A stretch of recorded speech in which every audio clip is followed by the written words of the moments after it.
Hello, Tech Pros, episode 172.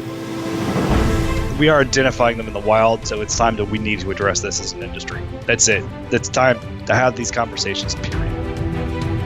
Welcome to the podcast where I chat with professionals who are getting the job done using technology 7 days a week. Each week, we start with Motivation Monday. Tuesday is about productivity, Wednesday, leadership, Thursday, technology, Friday, people and communication, Saturday, entrepreneurship, and Sunday, being unplugged. All right, let's get started. Hello, Tech Pros. This is Chad Bostic, and I'm excited to introduce our featured guest today, Nick Rust. Happy Thursday, Nick. Happy Thursday. Are you geeked out and ready to talk technology? Oh, I'm always ready. Awesome. Nick Rust has spent the majority of his professional career working healthcare IT for 10 years, with a particular emphasis on healthcare and medical device information security. So, Nick, this is a very interesting topic for me. I don't honestly have hardly any experience in the medical IT industry. All of my industry experience has been in other industries. So I'm very interested to talk about, what are the medical devices out there these days? What kind of information security when we talk about HIPAA and everything else going on? Because, the world has changed so much since I was a kid. When I was a kid, I remember going to the doctor's office and you had, the stethoscope and the otoscope and tongue depressor and all the normal stuff. And then he would have a huge giant X-ray machine, right? That would take your picture and all that kind of stuff.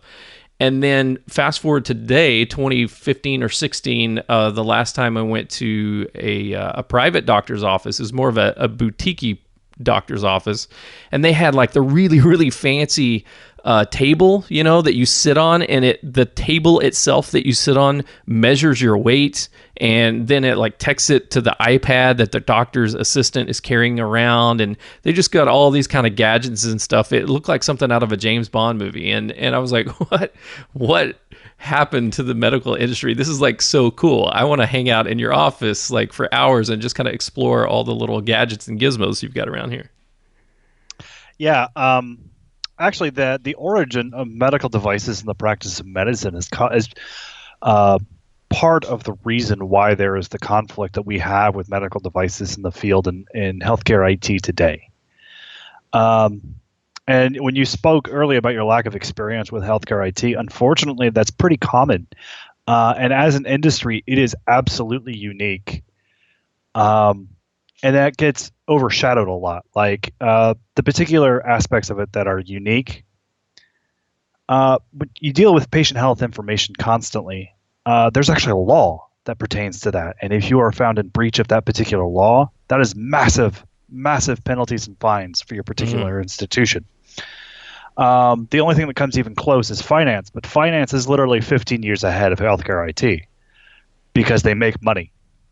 Right. Healthcare doesn't make that much money most of the time when you're dealing with large numbers of patients.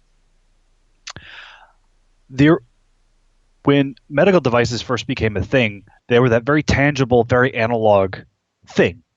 There was, it was an instrument, and it was very expensive. And typically, radiology always has more medical devices than any other practice, because you can still practice surgery in the dark. It's not going to be cool. It's not going to be good, but you can still do it. Radiology is entirely dependent on machines. It is a practice of medicine that can only exist by means of medical devices. So your radiology department is always going to have the most. And that's really where this whole BioTech portion of the industry develops, because these guys start out as technicians that work on X-ray machines. But when I say that, they're literally taking apart X-ray tubes and looking at optics pieces and, messing with circuit boards, that kind of stuff. Fast forward to today, because BioTech starts into hospitals before IT does, because these devices have been in hospitals for 50, 60 years. Mm-hmm. Oh, actually even longer in some instances, particularly radiology and X-rays. And then IT comes along, and IT only shows up in the 80s. And so IT develops entirely separate in this own little corner over here. And BioTech does its little thing ploddingly over here. Well, in the last 15 maybe 20 years at best, medical devices have completely changed. They're now computers. Mm-hmm. Almost all of our medical devices are endpoints, period. Most of them have just a regular desktop, I hate to say it, Windows computer inside. And these biotech guys are not prepared to do that. They come in, and for the most part, like they're very good at maintaining equipment. They're very good at finding solutions, but they're not good at things like network segmentation. They're not good at total environment ownership. And so the Okay. siloed approach has created this big rift between the two, and they never talk.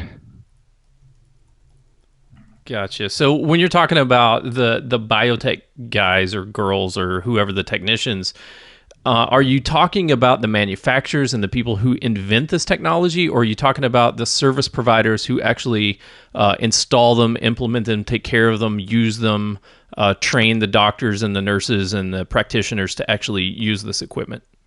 No, well, most of the time, the biotech shop is either going to be a managed service provided by somebody, like the company I work for actually does this.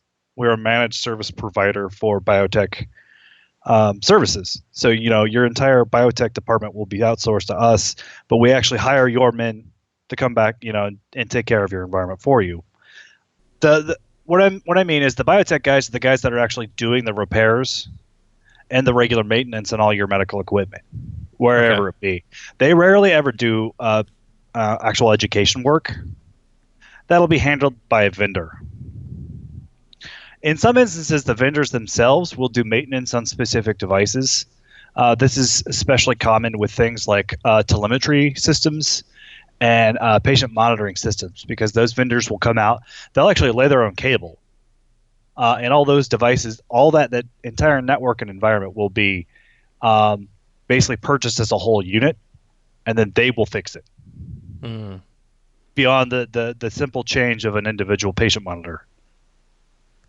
Gotcha. So we're talking about the vendors themselves are actually like a full service provider where they're working with the manufacturers, the inventors, the patenters to put these systems together and then really systematize that product right into the infrastructure at the hospital or at the lab or at the office or wherever we're putting this machine in, so that it is like tightly integrated with all the rest of the stuff in that environment, right? So that it just fully works, and then the doctors and nurses and stuff don't have to worry about the upkeep.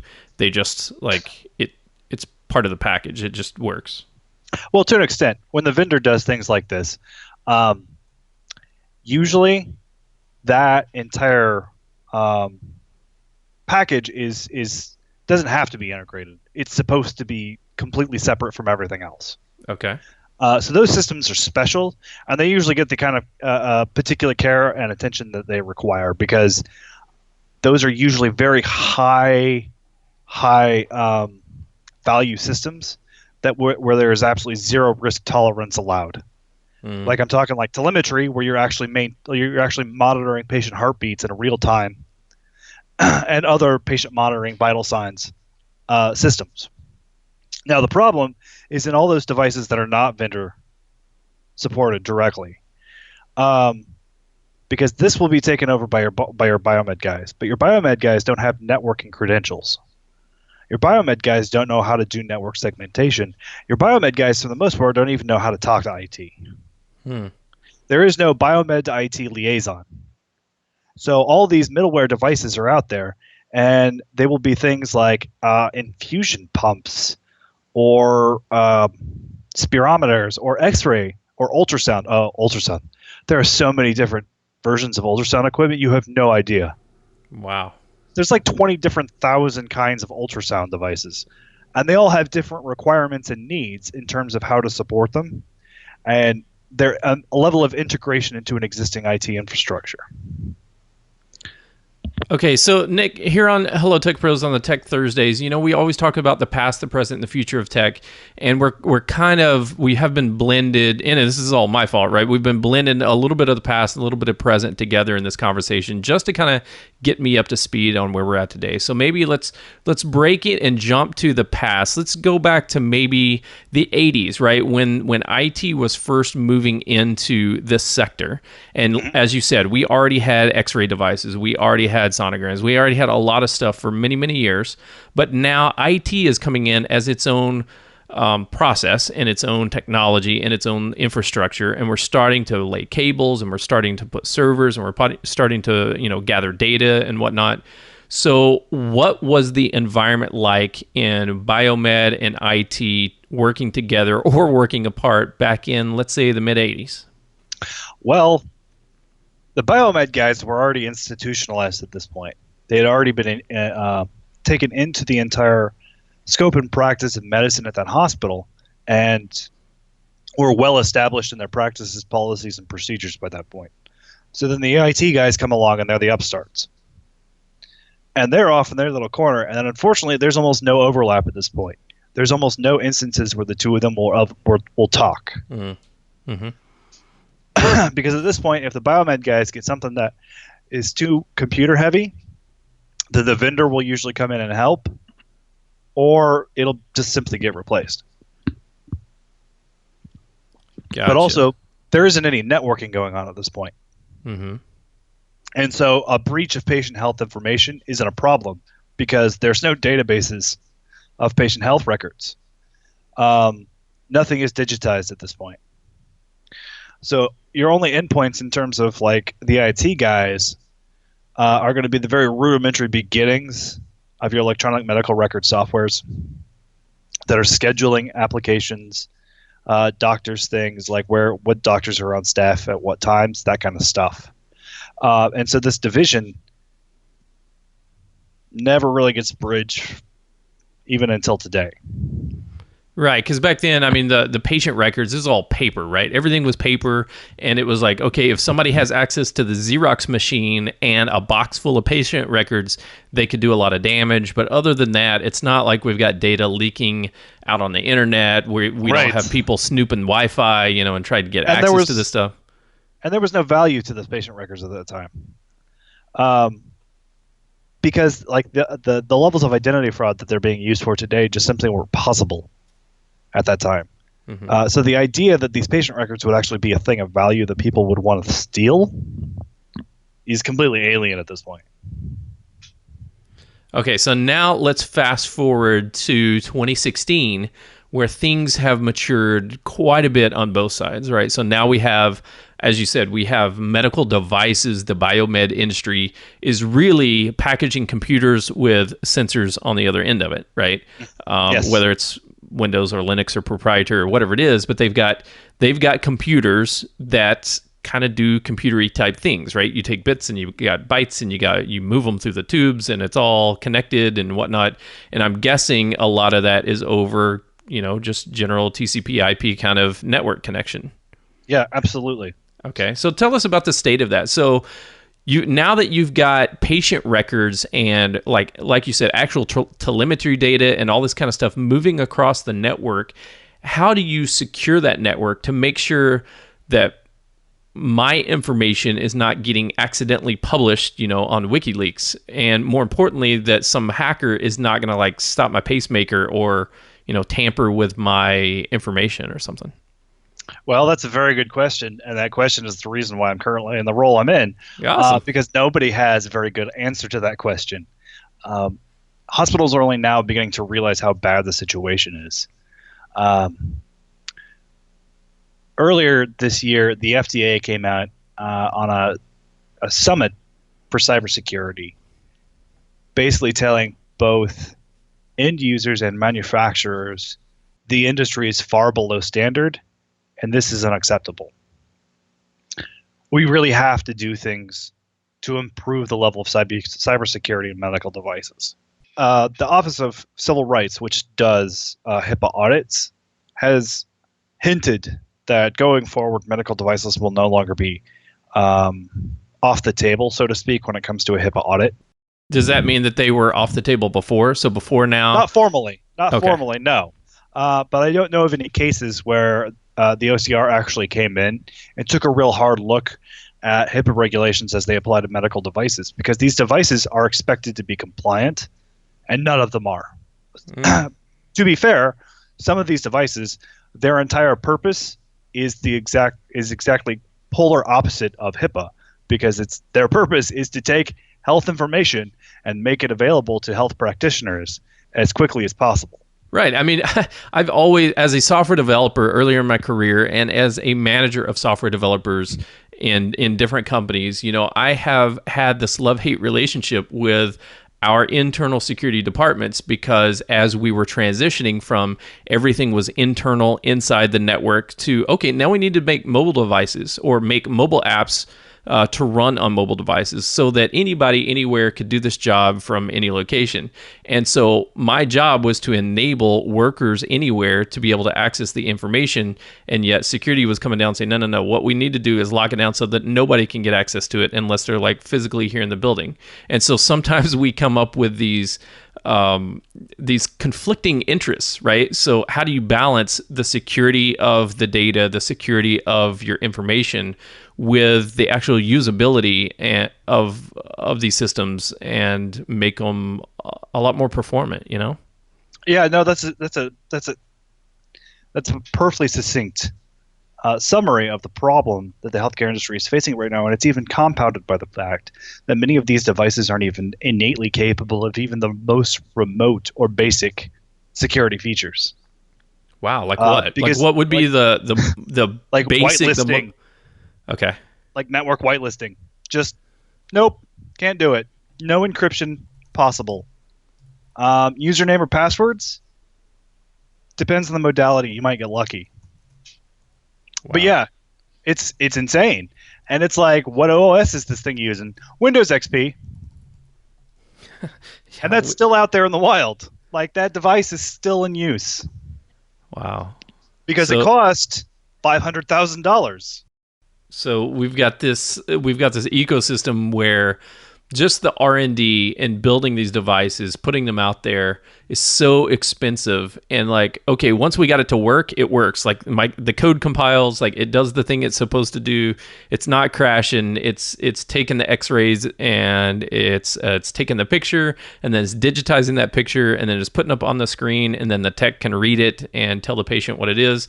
And that little effort took $500,000 to get that to work. Now nobody Right. ever touch it again, because it works, and we don't want to go back and like we do in other industries where we constantly want to improve and we want to upgrade and we want to have the next model and the next model and the next model after that. I got a Roomba 2 years ago and it's already like so far out of date, it's not even crazy, right? Because they've come up with new models all the time. But this equipment is so expensive, it is prohibitive for us to do a lot of like evolutionary R&D to continually evolve these things. This is what it sounds like. Yeah, and like at the time these devices were created, cybersecurity was an afterthought at best. Mm-hmm. And so these devices are still out in the wild. I am fond of saying that I am going to be dealing with Windows XP until the day I retire or the day I leave the healthcare industry. Mm-hmm. That's just the reality that I have to face. I still have found devices that are running DOS that are in use. Nice. And like not even like DOS 6, like DOS 5. That's But awesome. that kind of stuff is out there, and it just becomes institutionalized. You can't replace medical devices very quickly because they become ingrained in how you practice medicine. And if you change how you practice medicine every 18 months, people are going to die. Mm. And so these devices have to have gravity to them. They have to be reliant. But part of the problem is, especially the IT and networking guys, have said, well, this thing costs $500,000 and I have no idea how it really does what it does. I know it needs to talk to stuff on the network, so we network enabled it. But beyond that, it works. I'm not going to risk anything to go out and actually privately VLAN what this thing is on to lock it down. Because, I mean, it's just a bunch of CT scans. Who cares about that? Well, it's 2016. Those things are worth money now. Like, that's the target. Like when people cut, like when there is theft at a hospital, It's either drugs or patient health information. That's it. Okay, so tell us about this risk, right? So we know the risk of if we, or I understand a little bit better now, the risk of if we try to upgrade these devices all the time, and then the medical professionals aren't trained on it, and they're used to doing it the old way, and now the new way, right? You swipe to the right instead of clicking a button, and if you need to do that time critically and you weren't trained on it, then all of a sudden, accidents happen, people die. That's horrible. We don't want that. But what is the risk of leaving archaic or legacy infrastructure, legacy software that's unsecured, that it does not have like network whitelisting, that doesn't have basic secure usernames and passwords, that doesn't have encryption on it? If these things are out there and people can get access to them, what happens besides just breaking the law and breaking the HIPAA compliance? Well, what we're discovering now is that these are becoming exploited as attacks of opportunity. These devices are an excellent way of escalating your level of privileges and your level of access in a particular environment once you're in there. So let's say you're a hacker and you find a way into a network, but you have real low-level access. If you can find the CT machine suddenly, and you can spoof other devices to make you look like the CT machine, now you're in DICOM, and you can talk to all the DICOM devices, and you can go from there. And these are completely just open. We have seen in the wild, actual infection of infusion pumps with malware before. Yeah. These were targets of opportunity. They were not targeted specifically. So there's that. That helps me sleep at night. But that day is going to come. I think it already has. We haven't noticed it yet. Like that's how low the bar is with this stuff. We're not even monitoring the stuff. I say we. I'm not. My company's not in a position to do things like that. But as an industry, we're not doing it. Man, because we don't know where to start.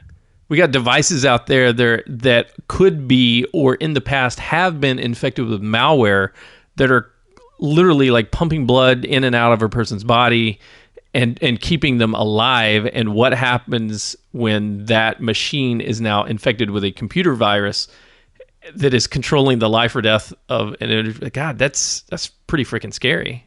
Yeah, welcome to healthcare IT post 2015. Oh man. Bedjack. It ruined a lot of people's days. It still does. Well, Nick, in just a moment, I want to ask you about the future of this industry and what we can do to maybe, just as individuals, what can we do to be self-aware, or not self-aware, aware of this industry problem? And then what will the industry be working on in the improvements that are coming out hopefully in the near future? But first, we're going to take a quick break and thank our sponsors. This episode of Hello Tech Pros is sponsored by Minio Cloud Storage. Minio is a cloud object storage server for developers and DevOps written in Go. The Go programming language is the emerging language of choice for modern cloud infrastructure projects, and it allows Minio to be highly concurrent and lightweight. Minio is Amazon S3 compatible, built with microstorage architecture in mind, but at its heart, Minio is simple, scalable, and supported by a passionate developer and user community. In episode 89 of Hello Tech Pros, I talked with A.B. Periasamy, one of the founders of Minio, about the importance of community support and recruiting software developers who are as passionate about their product's code as artists are of their art. Check out that episode at hellotechpros.com/89 and check out Minio Cloud Storage at minio.io. That's minio.io.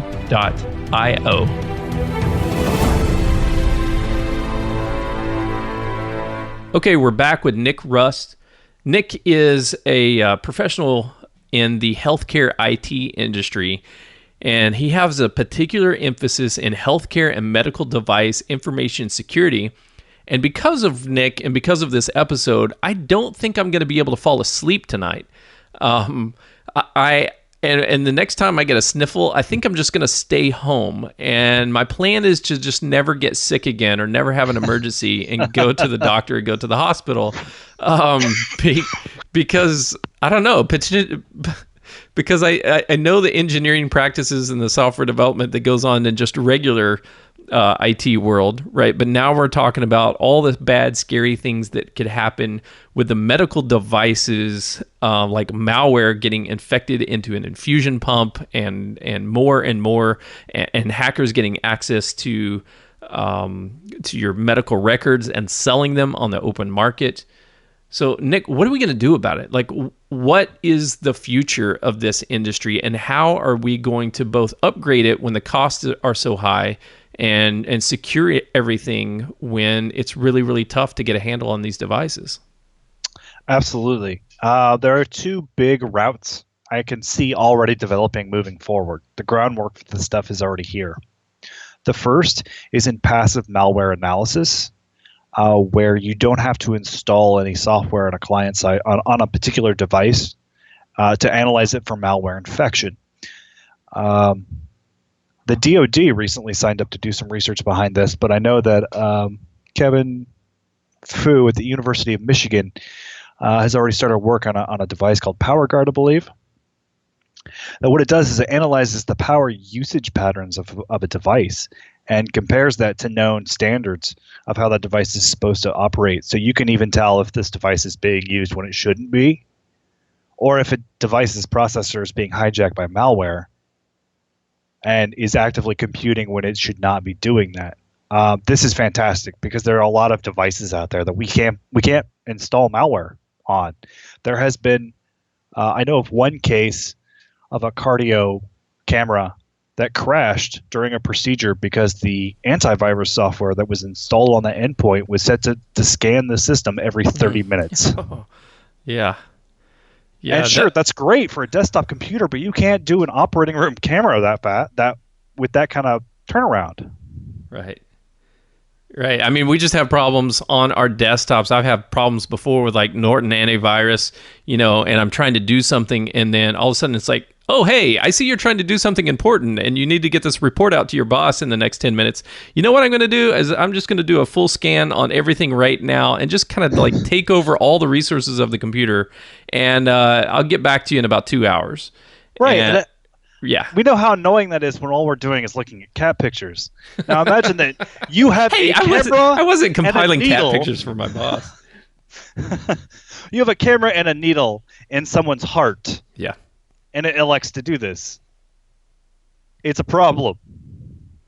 So we can't necessarily just go throwing, malware detection software on everything. That's not the solution. We have to do it where it makes sense.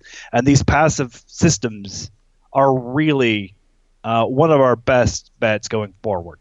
This is really going to be a powerful way to do it. Yeah, I like that solution that you're talking about that Kevin Fu from University of Michigan had. So you're just monitoring the power usage of a device, and you're saying, you know what, it normally at idle period, it's taking whatever, how many ever amps or wattages or whatever, but then when it's at peak, when it's actually in use, it's going to be, 23% higher or something. So we're going to look for most of the day, it should just be at this idle state. And then whenever a doctor or nurse or a practitioner, whoever's using it, has it turned on and active, then we should see periods where it's like ping up, down, right? But not just capped out at like 99 to 100%. Yes. Cool. That's pretty awesome. And it does this completely transparently to the device that it is attached to. There is zero conflict with that particular device. And so you can install this on anything. And I think that one of the best uses of this going forward would be in large-scale medical devices, that $500,000 CT scanner, because you can't replace that without ripping off the roof. And it's still running a version of Windows or whatever proprietary software. So the good news is a lot of these devices are running proprietary software. So virus infection is going to be low in certain segments, like lots of infusion pumps are running proprietary. A lot, I'm not going to say all, CT MRIs are running proprietary. So that helps. However, I think the other solution to this problem is really in network segmentation. It's really in this um, best practices networking approach because it's been really lax, particularly in healthcare, for so long because things had to work. If things didn't work, people died. Communication was the key, not security. That was not the valued item, but it is going forward. I've already started to see it happening in some. It tends to happen in clusters around the country, but I see a massive reinvestment into network infrastructure in hospitals and healthcare in the next 1 to 3 years because they're realizing that what they've been doing so far isn't good enough.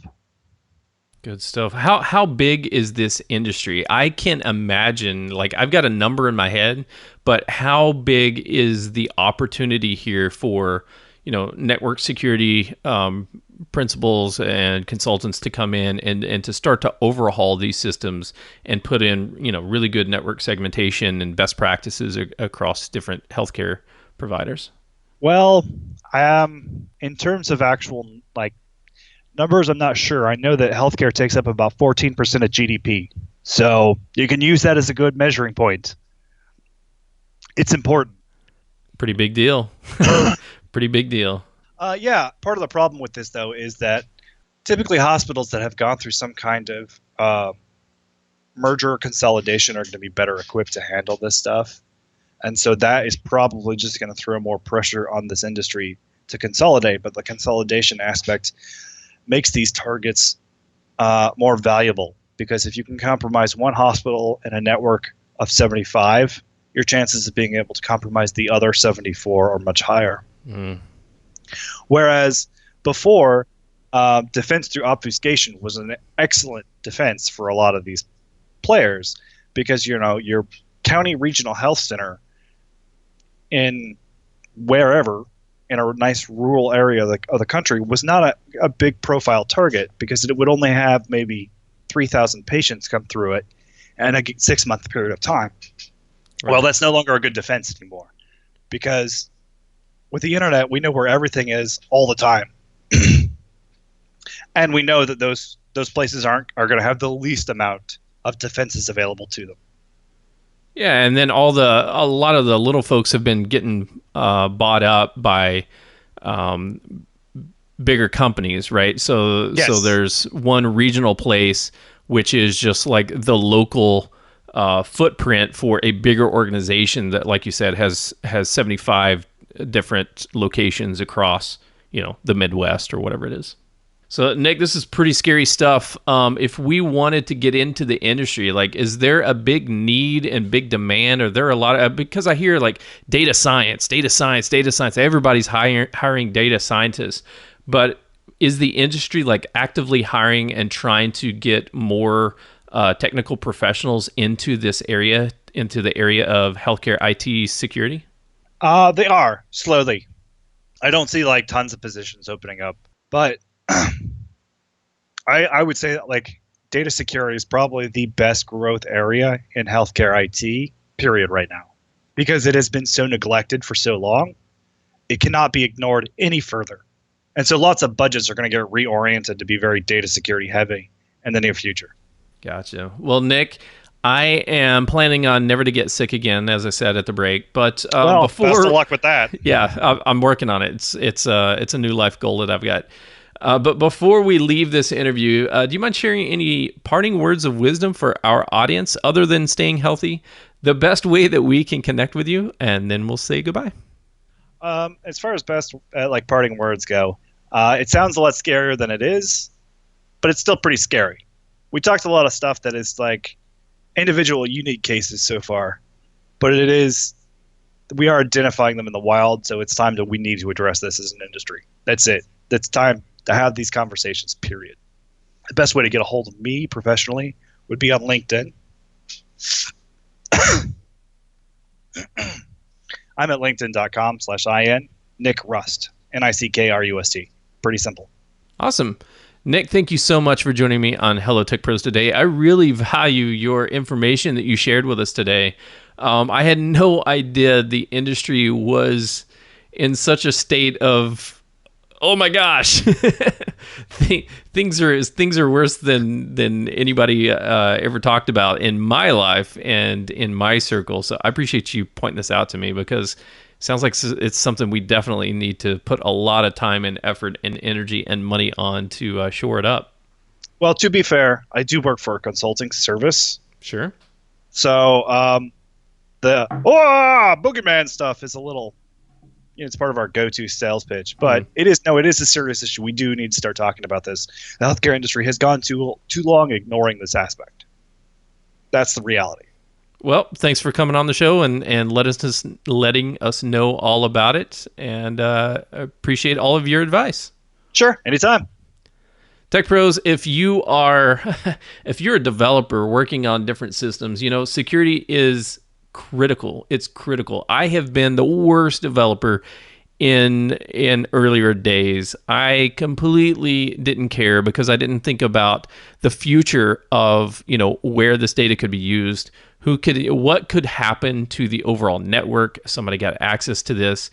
So I don't think it really matters if you are, a software developer, or if you're an administrator or a business leader who is purchasing technology for your department. Wherever we are at, we are all responsible for security. It is not a one-person job. It is not a one-department job. We are all potentially the weakest link in the chain of keeping the bad guys at bay, and keeping the ugly, malicious virus thingies at bay, and also just keeping everything working the way it should.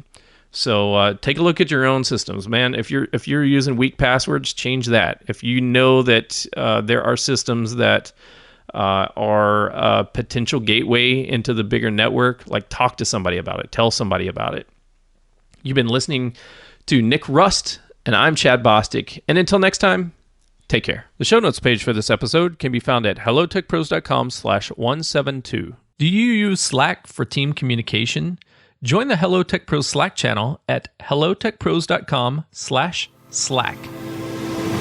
If you enjoyed this episode, please leave a review, subscribe to this channel, and check back tomorrow. This has been Technology Thursday, but tomorrow my featured guest and I discuss people and communication. On Saturday, we talk entrepreneurship, Sunday, being unplugged, Monday, motivation, Tuesday, productivity, Wednesday, leadership, and back again on Thursday to discuss technology once again. And I'll talk to you tomorrow.